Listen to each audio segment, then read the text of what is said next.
Olá, este é mais um vídeo do canal Conversa de Violonista. Meu nome é Luciano Moraes, pós-doutor em música pela Universidade de São Paulo, e estou aqui hoje para conversar com vocês sobre uma questão que o Stefan Bolles deixou em um dos vídeos do canal que eu estou comentando sobre a obra de Fernando Sor. O comentário do Stefan assim, a respeito de uma ideia que circula no meio violonístico, de uma frase ou de um conceito, não sei como vocês queiram chamar, de se Beethoven, né, sendo esse compositor tão importante que foi para a história da música, se a gente poderia encontrar outros paralelos da importância da atividade desse compositor entre os compositores para violão. Nesse caso, o eleito pela lenda foi Fernando Sor.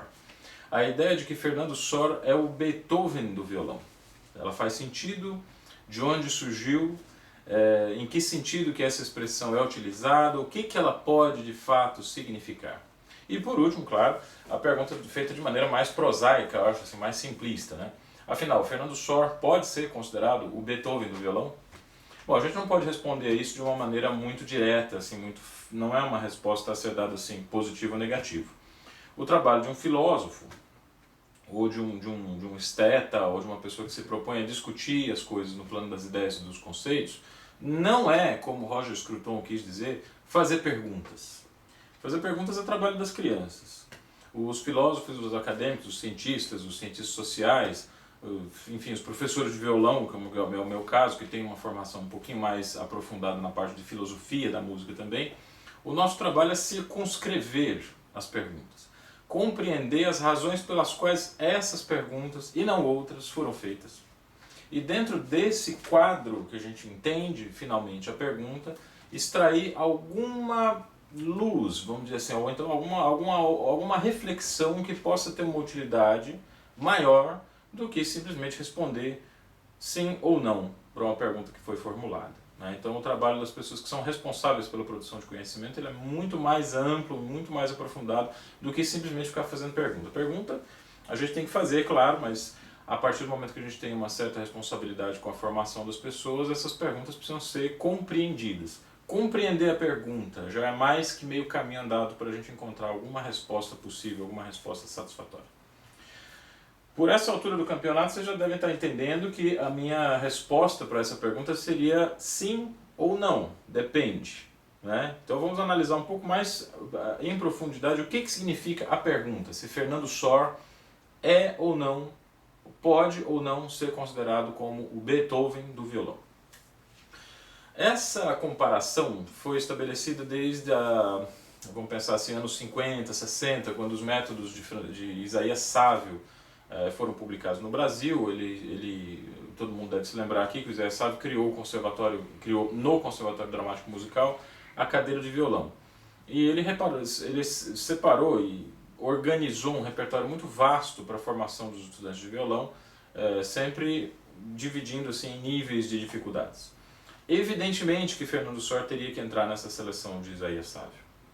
E entrando nessa seleção era necessário escrever textos pequenos, né, verbetes, né, que a gente chama verbetes de dicionário, né, uma definição clara, rápida e concisa, uma pequena historinha a respeito do compositor e um texto explicativo que pudesse então situar esse compositor dentro da história da música. Não se sabe se foi Isaías Sávio que inventou isso ou se essa comparação já veio de antes. Fernando Sor é o Beethoven do violão. Né? Então essa era a forma como a gente entendia a posição de Sor no panorama composicional do violão do período clássico, tá? Desse período compreendido entre 1750 e 1830, dito assim de maneira bem grosseira. No disco que Sérgio Abreu registrou, o único disco solo que Sérgio Abreu deixou gravado, chama-se Sérgio Abreu interpreta Paganini e Sor. O prefácio, quer dizer, a contracapa desse disco foi escrita pelo, se não me engano, foi o pai do Jafé, né, do Marcelo Jafé, o violista, professor da USP, Alberto Jafé, um grande professor de violino do Rio de Janeiro, na época ainda em atividade dos anos 80, e ele foi convidado a escrever o prefácio, escrever a contracapa desse disco, aonde se lê, né, que a gente espera muitas qualidades estéticas musicais, controle de forma, entendimento da harmonia e uma noção de equilíbrio musical em um compositor que é considerado o Beethoven do violão. Quer dizer, o Alberto Jafé, no prefácio que ele escreveu, ele já parte desse princípio de que se conhece essa comparação, né, de Beethoven com Fernando Sor, E ele usa essa comparação para atribuir a Fernando Sor algumas características musicais que a gente, no senso comum dos admiradores da música fora do violão, as pessoas associavam diretamente a Beethoven. Então, nesse sentido, a gente pode oferecer um sim para a pergunta, se Sor é ou não o Beethoven do violão. É de fato um compositor extremamente consciencioso das regras de composição musical, das regras de teoria, das regras de harmonia. Ele deliberadamente, ele fala isso várias vezes no seu tratado de 1830, né? Que ele faz uma música pretendendo agradar aos harmonistas, quer dizer, aos especialistas em música. Ele não faz uma música pensando em agradar somente os amadores, os diletantes e as pessoas que veem a música como um entretenimento secundário e não dão uma importância filosófica, uma importância artística mais profunda à música. Fernando Sor escreve no seu tratado de 1830: amo a música, posso senti-la. Quer dizer, para ele, Fernando Sor, a música era uma relação amorosa, era uma relação maior do que simplesmente uma relação de entretenimento. Nesse sentido, ele acompanha Beethoven. Beethoven também é um compositor que valoriza a composição musical e o ato de escrever uma partitura, de escrever uma obra musical, como algo que precisa ser entendido para muito além das questões das formas, dos estilos e dos gêneros musicais estabelecidos. Cabe ao compositor a tarefa de questionar esses estilos e gêneros musicais estabelecidos para que a música transmita de fato uma mensagem que, segundo Beethoven, é uma mensagem mais alta e mais profunda do que toda a ciência e do que toda a filosofia. Então, tanto Beethoven quanto Sor entendiam a música como uma coisa séria, né? Uma coisa assim, extremamente importante. Mas é uma coisa muito curiosa a gente perceber assim, que se nós considerarmos Sor à luz de Beethoven, algumas dúvidas vão começar a aparecer. Fernando Sor escreveu pouquíssimas sonatas para violão, e Beethoven escreveu 32 sonatas para piano, né? Fernando Sor era um homem que a gente tem notícias de que ele escreveu obras sinfônicas, balés. Parece que o balé Bolshoi da Rússia foi inaugurado com uma obra dele, né? Temos notícias de uma ópera chamada Telêmaco na Ilha de Calipso, da qual não sobreviveu muita coisa. E todas essas obras para quartetos de cordas que a gente ouve aqui e ali nas suas biografias, mas a gente não tem lastro histórico nenhum de interpretação dessas peças. Parece ser um compositor que ficou esquecido ou ignorado pelos regentes e pelas orquestras sinfônicas. Ora, essas pessoas não são ingênuas, é claro que passa muito material por elas e é feita uma seleção daquilo que realmente merece ser tocado ou não. E parece que Fernando Sor realmente ficou do lado de fora dessa história. Há razões, pode ser que haja razões estilísticas, estéticas para isso, mas eu estou defendendo aqui nesse vídeo que essa razão é mais ideológica. Mas muito cuidado com essa expressão, tá? Especialmente nos dias de hoje, que eu vou ao longo do vídeo tentar esclarecer um pouco o que eu entendo por ideologia e como essa noção de ideologia pode ser aplicada na reflexão a respeito da comparação de Sor com Beethoven. Eu vou interromper um pouco dessa explanação mais teórica do vídeo para falar de uma experiência pessoal que eu tive com a música de Fernando Sor. Eu, como todo bom estudante de violão do final dos anos 80, começo dos anos 90, dos anos 1990, eu também fui, nutrido por esse preconceito, né, de que Sor seria o Beethoven do violão. E eu sempre observei com muita atenção as obras do Fernando Sor, procurando ali traços daquilo que eu poderia reconhecer como sendo traços beethovenianos. Como é muito fácil, era muito fácil na época ter acesso às obras de Beethoven, tinha um programa na televisão que chamava os Concertos Internacionais nos anos 90, que é basicamente a exposição do repertório sinfônico tradicional, o repertório clássico romântico tradicional em gravações referenciais. Eram apresentados por vários atores da Globo, depois passou a ser apresentado só pelo maestro Diogo Pacheco, né, que nos deixou há muito pouco tempo, faleceu há pouco tempo. Este programa passava muitas obras de Beethoven, muitas integrais de sinfonias de Beethoven, e era muito fácil a gente conseguir fitas cassete dos nossos professores com integrais de quartetos de cordas. Então, o Beethoven era um compositor que fazia parte de uma formação musical mais abrangente. Quer dizer, tirando a questão técnica do violão especificamente, a gente era subentendido que a gente tinha que conhecer muito bem Beethoven. E quando a gente ia para as obras do Fernando Sor, ficava aquela coisa, né? Puxa, mas que encadeamento musical interessante, que tratamento de harmonia correto. Aqui parece que ele está imitando terças de trompa, aqui parece que ele está tratando com algumas coisas que são familiares quando a gente ouve Beethoven, mas no geral da sua obra, era uma obra que parecia realmente inferior às composições de Beethoven. E as sonatas então nem se fala, porque se a gente aprendia que a forma sonata era uma contraposição de primeiro tema com segundo tema, e a gente via isso acontecer nas obras de Beethoven, no caso do Fernando Sor, a gente tinha uma oposição praticamente que só harmônica. O desenvolvimento das sonatas de Sor, por exemplo, é um mero passeio pelas tonalidades mais afastadas do tema, mas às vezes assim, as tonalidades mais afastadas, né, da tonalidade principal da sonata, mas muitas vezes o tema nem é abordado no desenvolvimento, que é o caso do Gran Solo Opus 14. No desenvolvimento você não vê, né? O tema não aparece o primeiro tema, não aparece o segundo tema, não aparece nada. O desenvolvimento é simplesmente um caminho harmônico, como se fosse um exercício de harmonia, de encadeamento harmônico, de como sair da tonalidade de Ré bemol maior para chegar na tonalidade de Ré maior sem fazer recurso do movimento cromático, né? Então ele vai avançando por ciclos de quintas, por cadências evitadas. Está aí o canal da Marisa Ramírez para você que pretende entender um pouquinho melhor do que eu estou falando em relação à harmonia. Mas nós temos esse jogo, né, de harmonia, de contraposição de tonalidades para o Sor, e não um tratamento do motivo principal que predominava na obra inteira, como era o caso de Beethoven. Quando a gente chega na Quinta Sinfonia de Beethoven, por exemplo, nós temos a sinfonia inteira sendo composta com apenas 3 notas. Não é só o primeiro movimento. Aquelas 3 batidas e alguns segmentos melódicos mais derivados dessas 3 batidas são o DNA principal da obra inteira. A gente achava isso o máximo da composição. Mas o Sor parece que simplesmente pisava em cima desses motivos e continuava escrevendo uma música que não dizia nada para um estudante de música que pretendia encontrar em Sor alguma coisa parecida com Beethoven. Foi preciso que eu chegasse no segundo ano da minha graduação na Universidade de São Paulo, onde eu cursava História da Música com o genial professor Lorenzo Mammi, que é um professor romano radicado no Brasil há muito tempo.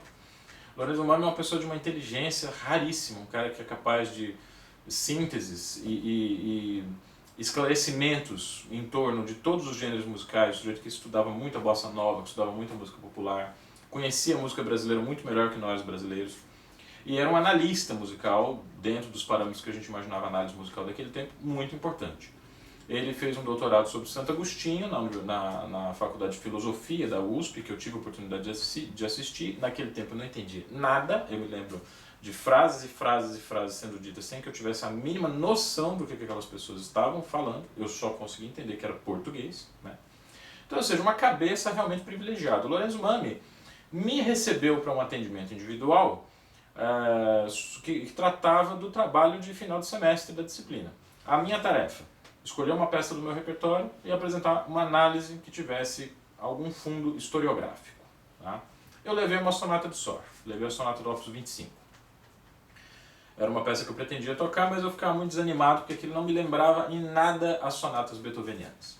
Se eu comparasse Sor com os parâmetros que me faziam admirar Beethoven, eu tinha que reconhecer que Fernando Sor era um compositor quase que incompetente.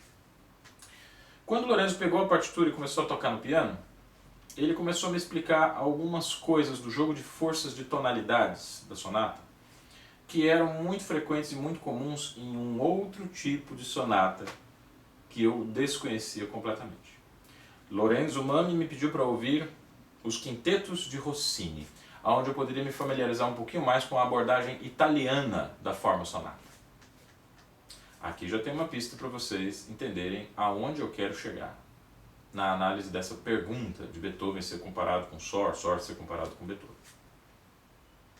Pois muito bem, eu fui ouvir os quintetos do Rossini e descobri então uma música que respirava a atmosfera de Sor. Ali parecia que havia um diálogo autêntico de fato, era como se as sonatas de Sor tivessem encontrado a casa delas.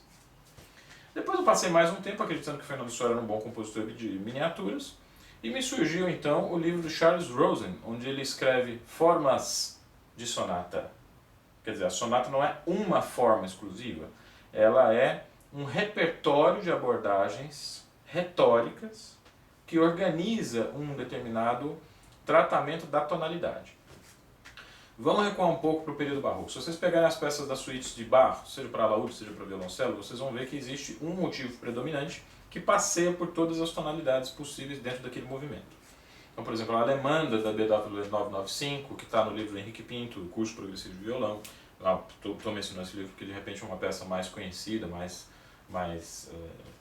acessível, né, para os violonistas, nós vamos encontrar então um motivo principal que vai passeando, que vai viajando pelas diversas tonalidades.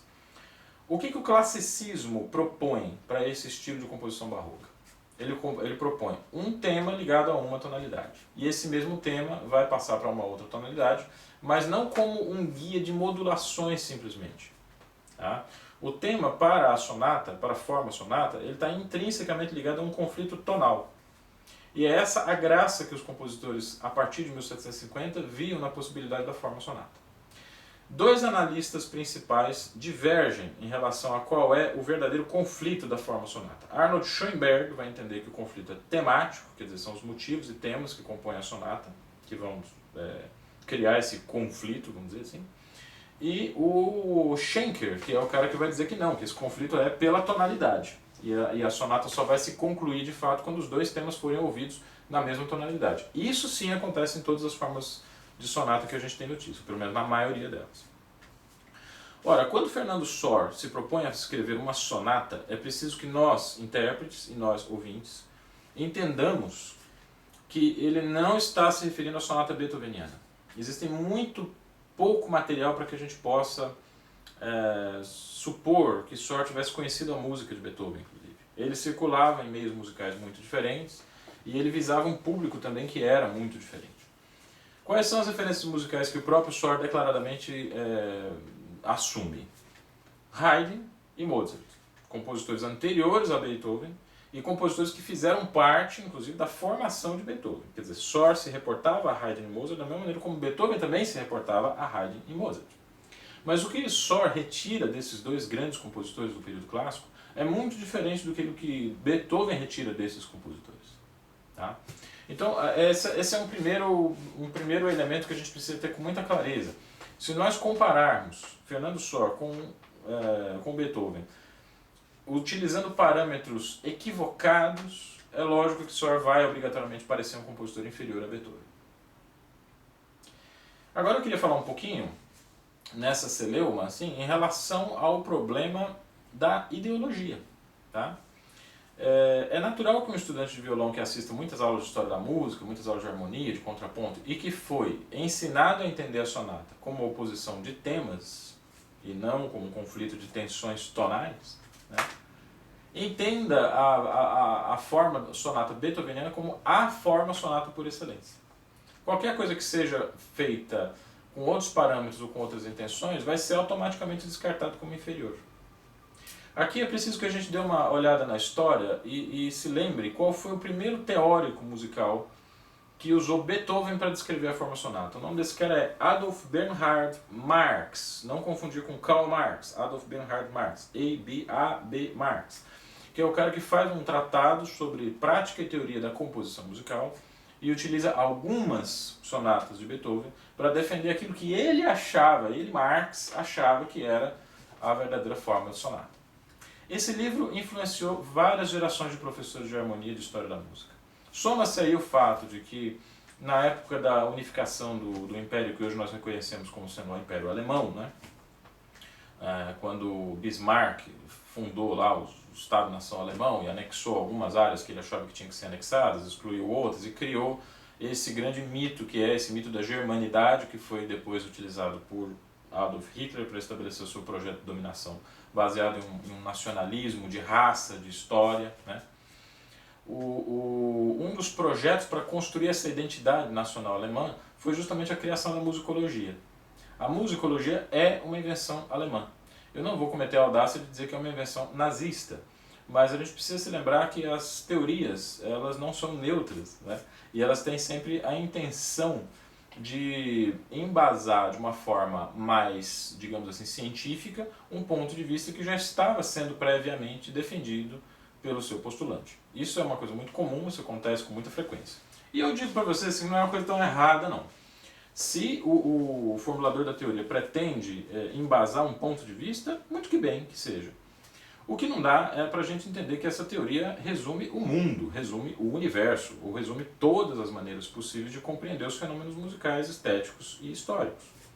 É por isso que o trabalho de Charles Rosen é tão importante, porque ele ensina a gente a olhar para sonatas de Scarlatti, as sonatas de Rossini, outras sonatas de Beethoven, algumas sonatas de Mozart, e reconhecer que existem muitas formas de sonatas diferentes que precisam ser compreendidas de acordo com aquilo que elas pretendiam dizer. Quer dizer, você não pode julgar uma obra por aquilo que ela não queria dizer. Você não pode julgar uma obra por um contexto que não é o dela. Você não pode julgar se uma árvore é boa ou ruim sem fazer uma análise do solo onde aquela árvore cresceu. Essa atenção ao contexto de formação de Fernando Sor é o que a gente perde na comparação de Beethoven com Sor. Então, por esse ponto de vista, talvez fosse importantíssimo dizer que não, Fernando Sor não é o Beethoven do violão. Fernando Sor é Fernando Sor. Ele é um compositor que tem uma história própria, que tem um campo de influências específico, que tinha uma intenção particular em relação às regras composicionais e à sua abordagem formal, e dentro desses contextos é que ele precisa ser examinado, estudado e compreendido. Nós vamos encontrar, a partir dessa análise, um Fernando Sor que é muito preocupado em atender às regras de harmonia. Ele é muito preocupado com os encadeamentos harmônicos, ele é muito preocupado em manter uma peça sempre se ele começa a escrita a 3 vozes, ele vai a 3 vozes até o fim. Se ele começa a 2 vozes, ele vai a 2 vozes até o fim. Ele respeita muito essa ideia da escrita coral. É um compositor muito diferente de um Mauro Giuliani, por exemplo, onde você vai encontrar oitava paralela, vozes intrusas alienígenas que aparecem do nada, acordes com mais sons do que as vozes que ele escolheu para definir aquelas notas, só para você ter um brilho quase que timbrístico, orquestral no violão. Era um compositor muito diferente do Fernando Sor. Era um compositor que tinha intenções musicais muito diversas. Além de ser um compositor que estava ligado à tradição da ópera italiana, vivendo na Áustria, em Viena, sendo, esse sim, Mauro Giuliani, colega de Beethoven. A lista dos músicos que participaram tocando da estreia da 7ª Sinfonia de Beethoven inclui Mauro Giuliani. Mas Mauro Giuliani participou da estreia da 7ª de Beethoven tocando violoncelo, que é o seu segundo instrumento. Então, é claro que a abordagem da sonata beethoveniana vai impactar muito o Giuliani, e isso está muito bem documentado na sua sonata Opus 15, a sonata Opus 15 de Mauro Giuliani, que é uma sonata bitemática beethoveniana estrita. A abertura... grande abertura, Opus 61 do Mauro Giuliani, a própria Sonata Heróica de Mauro Giuliani, cujo título faz uma certa alusão à Sinfonia Heróica de Beethoven. Então todos esses elementos mostram um compositor em disputa, um compositor que tem dentro da cabeça dele um enorme cabo de guerra entre a forma sonata como Beethoven estabeleceu e a forma sonata como a tradição italiana tinha estabelecido. A sonata italiana é o principal ponto de referência de Fernando Sor. Então nós temos esses vários conflitos que surgem entre intencionalidades musicais e os resultados objetivos das obras que esses compositores nos deixaram. Para finalizar essa breve explanação, a gente precisa falar um pouquinho de Marx, agora não o A.B. Marx, agora o Karl Marx mesmo. No seu livro A Ideologia Alemã, Karl Marx menciona assim, muito de passagem as artes, o direito e a filosofia como formas ideológicas. Atenção, pessoal que conhece alemão, por favor, dê uma olhada nesse trecho para ajudar a gente a esclarecer um pouquinho essa questão. Quando Marx fala em formas ideológicas, a gente quase que ouve aquilo como se ele estivesse falando assim de uma mentira, né? Uma forma ideológica só, ela não é a verdade, ela são os camoteamentos da verdade. Mas a gente conhece muito bem a admiração que Marx tinha pelos artistas e pela atividade artística em si. Marx dizia que o ouvido só se humaniza quando se torna ouvido musical. O olho só é o olho de um ser humano quando observa uma pintura. Quer dizer, ele tinha na fruição artística, na participação estética, um estágio fundamental do desenvolvimento do ser humano. O ser humano só passa a ser ser humano a partir do momento em que ele faz, compreende e consome, né, se podemos usar essa expressão, arte. Então, como poderia ele considerar a arte um mero apetrecho ideológico? Vamos pensar que por forma, Marx estivesse querendo falar em pacote. Algo que dá forma a outra coisa. Pense um minuto nessa expressão. Uma forma ideológica é algo que, através de uma roupagem muito atraente, de uma roupagem muito interessante, uma roupagem muito bonita, ela traz embutida, como se fosse uma espécie de cavalo de Troia, uma ideia a respeito da realidade, uma ideia a respeito dos conflitos de interesse que existem na sociedade e existem ao longo da história. Pois muito bem, nas novelas da Globo, que sempre acabam com um mocinho casando com a mocinha, normalmente são brancos, sempre acaba com conflitos de vilões simpáticos sendo resolvidos sem a punição, vamos dizer, exemplar desse vilão simpático. O vilão, para ser punido, ele tem que ser realmente um psicopata. Mas na normalidade dos embates éticos humanos, ganha quem for mais esperto. Os filmes de Hollywood que mostram que o mundo é sempre salvo pelo esforço de um único herói, que se coloca, que se eleva acima das outras pessoas e consegue ele mesmo salvar sozinho a parada. Ou os filmes de Sylvester Stallone, a série Rocky Balboa, que eu já tive a oportunidade de mencionar aqui, que tentam quase que adotar uma postura didática em relação à sociedade, ensinando que o indivíduo vitorioso é aquele que consegue mudar de vida e ganhar a luta depois de ser espancado. Muito bonito isso, né? Que se você é espancado e morre e não consegue simplesmente porque afinal você foi espancado, né? Então você é um fraco, você é um perdedor. Essa cultura de separar as pessoas em losers e winners, né? E sem discutir as razões estruturais que jogaram tantas pessoas no balde dos losers e tão poucas pessoas no balde dos winners, dos vencedores. Isso é ideologia. E o que dá forma a essa ideologia são obras de arte. Essa é a razão pela qual conhecer os meandros da obra de arte, o funcionamento interno da obra de arte, os mecanismos de construção das obras de arte é tão fundamental na sociedade de hoje. Se a gente não sabe como é feito um filme, como é feito um roteiro, como é feita a seleção dos atores para fazer aqueles determinados personagens, a narrativa subliminar estrutural dos filmes que a gente assiste, se nós não temos consciência de como os filmes são manipulação de ideias, e essas ideias podem ser muito bonitas, mas também podem ser muito desastrosas se a gente leva algumas dessas ideias às últimas consequências. Sem isso, nós estamos completamente desarmados no mundo das artes e da cultura. Então, o mundo das artes e da cultura não pode ser simplesmente esse mundo da superficialidade, né? Esse mundo que a gente surfa sem questionar, sem procurar saber um pouco além daquilo que está dito na superficialidade das obras de arte. Essa é a razão pela qual Marx entendia a arte como uma forma ideológica que deveria, portanto, ser desmontada. Marx também acreditava na possibilidade de você desmontar ideologias e entender a verdadeira intenção do pensamento por trás daquela ideologia.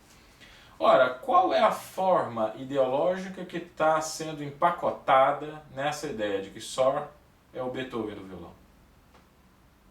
Antes de mais nada, a ideia de que é Beethoven e não Sor que vai chefiar, vamos dizer assim, o que nós devemos ouvir ou não.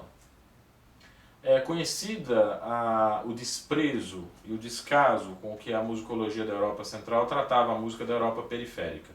Do mesmo modo que nós temos essas piadinhas racistas dos paulistas e do Sudeste em relação a nordestinos, se vocês sabem muito bem do que eu estou falando, né? A gente tem também essa atitude de preconceito da Europa Central em relação à Espanha.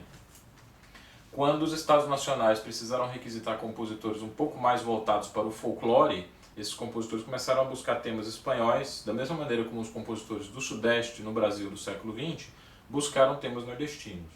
Tanto Francisco Mignone quanto Camargo Guarnieri, Lourenço Fernandes, o próprio Villa-Lobos vão buscar temas do Nordeste porque são temas bonitos mesmo, são melodias muito interessantes. E os compositores europeus passaram por esse processo ali no meio do século XIX. O discurso que está embutido aqui é o seguinte: para que Fernando Sor seja considerado um grande compositor e uma pessoa que mereça ser ouvida, ele tem que ser análogo a algum compositor alemão. Ele não pode ser ele mesmo, ele não pode ser um compositor espanhol. E aí a gente joga no lixo toda a história da Revolução da Espanha, a invasão da Espanha por Napoleão e o fato de que Fernando Sor se alistou no exército de Napoleão contra o seu próprio governo. Quer dizer, ele tinha uma ideia de identidade espanhola e entendia o governo da época dele, que era um governo monarquista, como algo que ia contra essa possibilidade da criação de uma identidade espanhola. Então ele se alistou ao exército de Napoleão. Nesse caso, Sor e Beethoven têm muita coisa em comum, porque ambos foram admiradores ferrenhos de Napoleão até a última hora, até 1804, 1805, quando Napoleão se consagrou imperador, né, traindo muitos dos princípios de liberdade e de igualdade que ele antes professava. Então os dois se decepcionaram muito com Napoleão e procuraram ser fiel às suas próprias convicções ideológicas, na medida do possível, trabalhando dentro daquilo que eles poderiam trabalhar para fazer com que se vingasse na música deles o que eles acreditavam que era bom para a sociedade de uma forma geral. Isso como todos nós tentamos fazer. Como um amigo, o Cristiano Scutiato, disse numa conversa reservada, né? Tocar violão é um ato político. Tocar violão é um ato de instaurar uma realidade no mundo e ele tem consequências políticas. Se eu sou violonista, eu vou lutar pela minha classe, vou lutar pela minha categoria, vou procurar proteger a minha categoria, vou procurar defender o violão como instrumento de música, que pode e deve ser ouvido nas salas de concerto, que pode e deve estar presente nas universidades, que pode e deve estar sendo alvo de políticas públicas que fazem desse instrumento uma opção para aqueles estudantes que desejam se profissionalizar nessa área, né? Então, qualquer coisa que a gente faz, de fato, é um ato político. E quando a gente estabelece a comparação entre Fernando Sor e Beethoven, a gente apaga todo esse lastro específico da vida de Fernando Sor. Então a resposta, meus queridos amigos, é sim, Beethoven pode, assim, Sor pode ser considerado Beethoven no violão, no sentido de que ele é um compositor superlativo e é o melhor compositor daquele período para aquele instrumento, tá?